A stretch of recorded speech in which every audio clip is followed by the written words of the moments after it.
Now we're about to approach the exciting precipice of the top 10. Right then, a lot of big games haven't been mentioned. A lot have. There's a lot of big games that are literally not even going to make the top 25. What? But, yes, that's true, Andy. There are more than 25 games. Yeah. Really? No! You joke! Surely you joke. You jest, good sir. No, there's only 10 left. Number 10 is Assassin's Creed 2. That sounds about right. Yeah. That's fine. I'm not gonna argue that. I mean, Oblivion still should be higher. I'm gonna say that for every game now. Oblivion should be higher, but yeah, it's pretty. Yeah.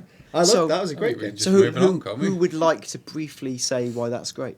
I think Milf was about to speak. No, I wasn't. Well, I think I think it should be Andy or Rich. Yeah, I think Andy's the resident Assassin's Creed apologist, stroke fan. Sorry about Assassin's Creed. Two for me. I mean, I played Assassin's Creed 1, enjoyed it, thought, yeah, this has got potential. But Assassin's Creed 2, it's probably one of the best sequels ever made for me, because it took the kernel of the good idea from the first one and fleshed out in a really well realised world in a way that, you know, that felt enjoyable for like the 20 hours you played through the single player campaign. And, you know, there was plenty to do. It had that sort of GTA vibe where you didn't have to just do the story. You could go around and, you know, mess around and look for feathers, which were a bit of a pain in the arse. But, you know, it was still fun. And, yeah, I mean, just for the sort of sense of place that it gave you and the characters in it and the story, the way it went on, I just think it's great. And it deserves to be, about number 10 because it is a fantastic sequel. I mean, for me, it's in there instead of Brotherhood because it was such a big step, and Brotherhood was just sort of more of the same. Yeah, even though it was a technically better game. Yeah, I think with Brotherhood, the side missions, like I really liked in Brotherhood training up your assassins, things like that. So I was trying to debate which one I'd put in, but I think you're right. 2 was a bigger leap from 1. Yeah. It deserved it. I mean, I can only introduce balance in the most futile and simplistic way possible. What did you think? I've got a fundamental problem with Assassin's Creed, like I've got with any game set before last week, because it's set in the olden times. I sort of go, swords, boring, knives, that's boring, and it's really facile, and partly because it's got such similarities to the Metal Gear Solid series, and it's a big, intricate, quasi-philosophical, rambling universe. But I know that they're huge slavish fans of Metal Gear Solid, and in fact, in turn now, Kojima's become a fan of theirs. It's this big sort of chum club of your game's better than mine, no, yours is better, and all this sort of thing. And it for me, verged on it, and I haven't played it, so I'm being an idiot for saying it. It just felt a little bit pseudo what Metal Gear is. And Metal Gear is itself as pseudo as it comes, as in it's so idiotic and Suits-like and stupid. It's just me. I've just taken some mad peccadillo dislike to it. But I can look at it objectively and go, damn, there's a lot in that game. People love it. It's brilliant and sweeping. I think what you're probably talking about is like the overarching narrative with all the Desmond stuff. Yeah. For me, that's very much secondary to Ezio's story. Yeah. The actual mechanics of the game and stuff, I think they're quite defined Desmond in their own is universe. Chad Brohammer, really, isn't he? Well, the other name. He's getting more likeable, I think, as it goes on. I quite like the character, even if it isn't. He was more whiny likeable teen in in the Brotherhood. first one. He was more likeable in Brotherhood. He is just a man in a hood, though, essentially. You can't really say much for more me about as well, him. the self-contained story of Assassin's Creed 2 is fantastic. Yeah. In a way, the reason that I'm not so hot for Assassin's Creed Revelations is because it's Ezio again. Yeah. I mean, they've spun him out for a third game. It's like you really delving into the weak parts of his. The Subject 16 now. thing in 2, I think, was the high point of that storyline, where it was genuinely eerie as you pieced together that movie. I got lost in the game a bit, and it felt really, it was like really. You felt like you were diving into like an ancient secret. Yeah. Anyone who's played it will know what that is. You don't. Sorry. What would be interesting and pioneering is if they took Ezio and, as a dramatic twist, made him older, because no game's ever done that before. Perhaps you could start with Ezio and then have to play an annoying effect cyborg man instead.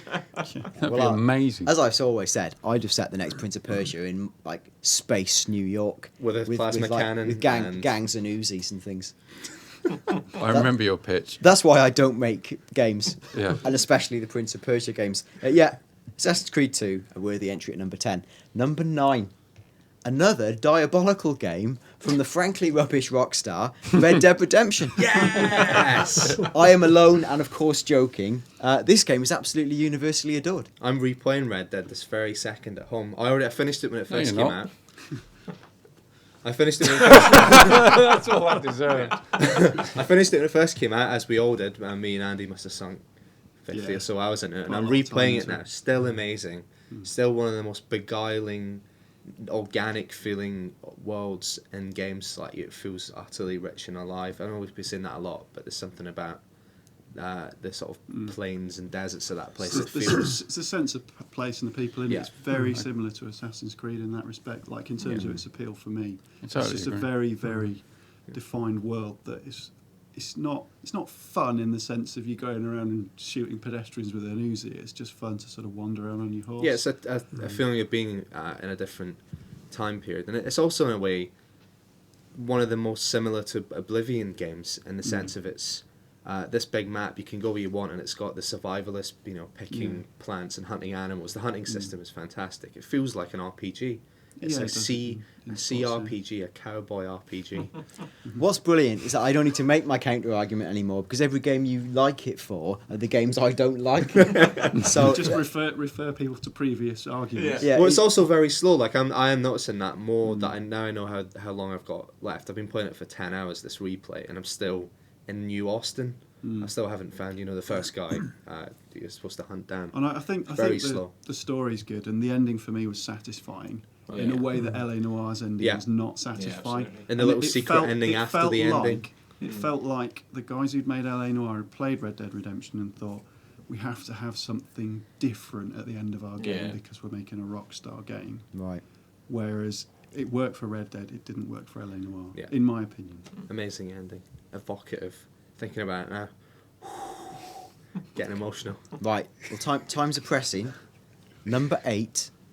A new game, and a late entry at the top 25, Portal 2. Yeah. Just deservedly Glad it's so. in the top 10. Yeah. Deservedly so. Anyone want to quickly say why it's brilliant? Just is. Yeah. It's just too. There's very little wrong with it. I can't remember a game where there's so little wrong with it. It's funny, it's challenging. It's got a lot of personality for a space game where you essentially a glorified lab rat. Putting holes in walls and for a working puzzle out game. puzzles. Yeah. It's a puzzle game, but it's got so much personality. Yeah. And it's funny.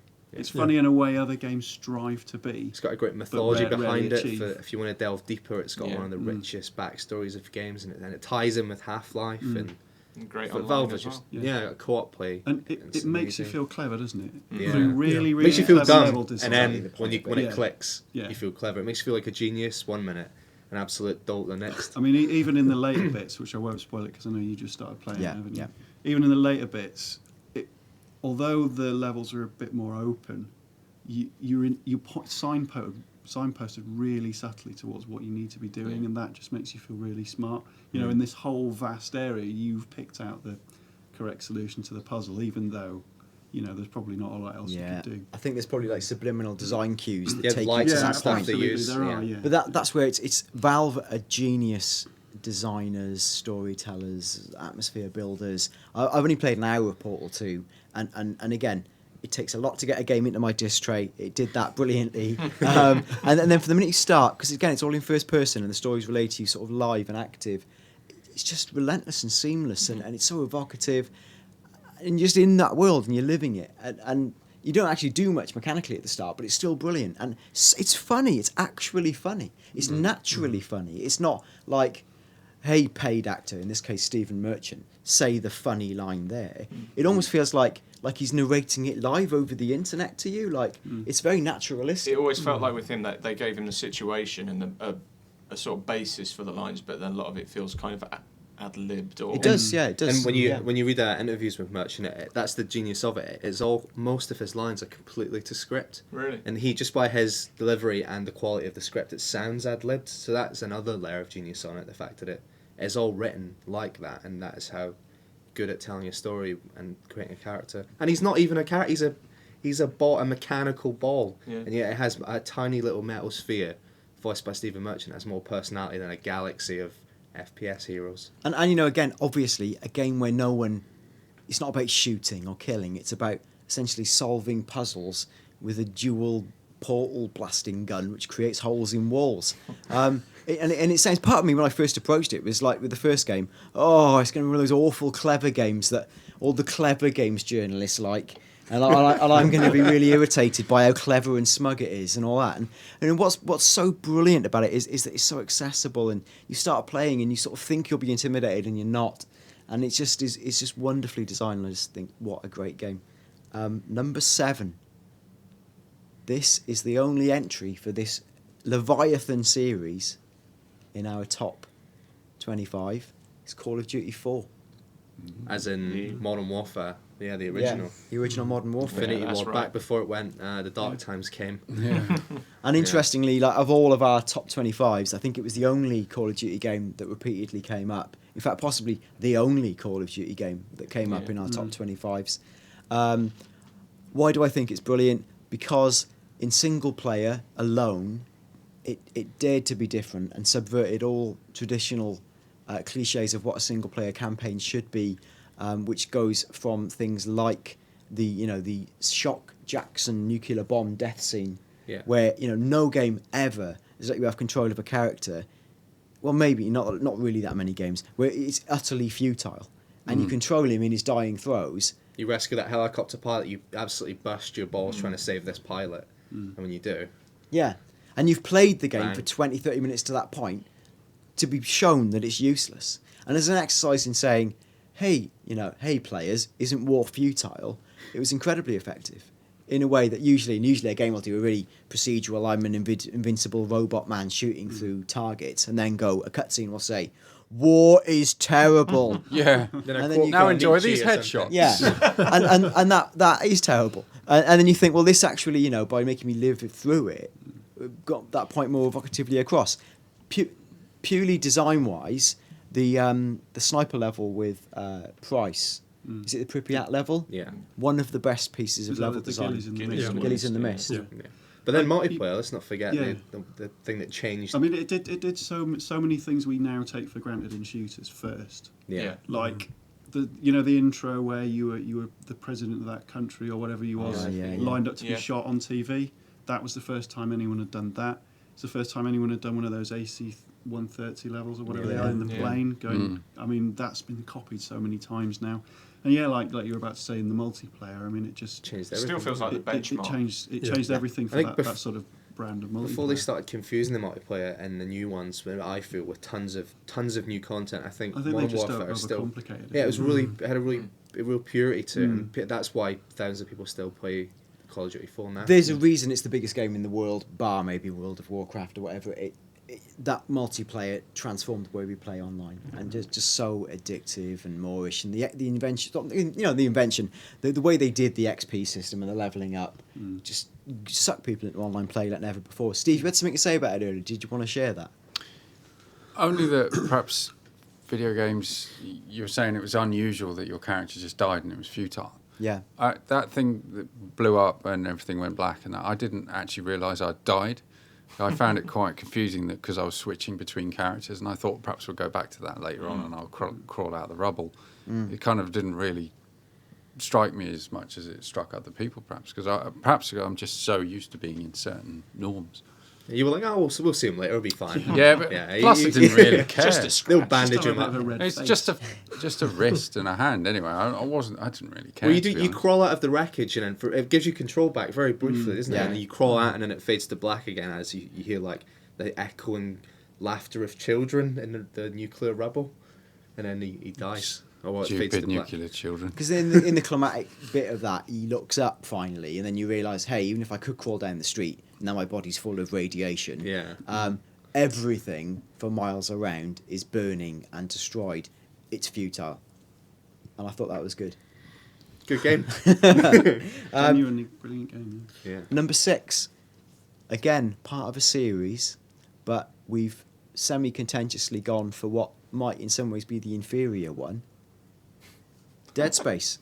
And interestingly, again, a lot of us plumped for Dead Space over Dead Space 2. Dead Space kind of had the shock value of being a completely new thing. It's unexpected. A lot of people didn't really expect to be all that good. There was a lot of cynicism before. It's like, oh, it's Resident Evil in space, you know.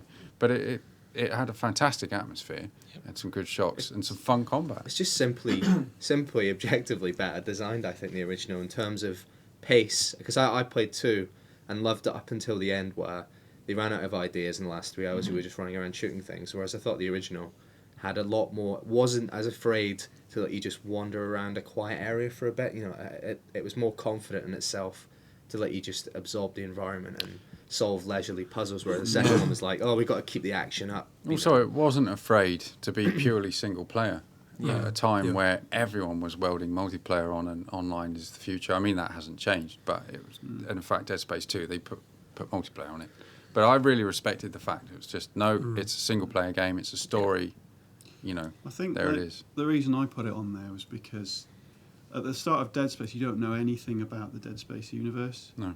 So you're learning everything for the first time about what the necromorphs are, about what the marker does. Yeah. And, you know, you can see it's all gone really hideously wrong, and you're sort of discovering that. Whereas in Dead Space 2, you've already played through Dead Space. You know it's all gone wrong. You know what the problem is, and it's essentially more to do with shocks and shooting things in their limbs than it is about, you know, discovering what the horror is behind it. So that's why I put it in.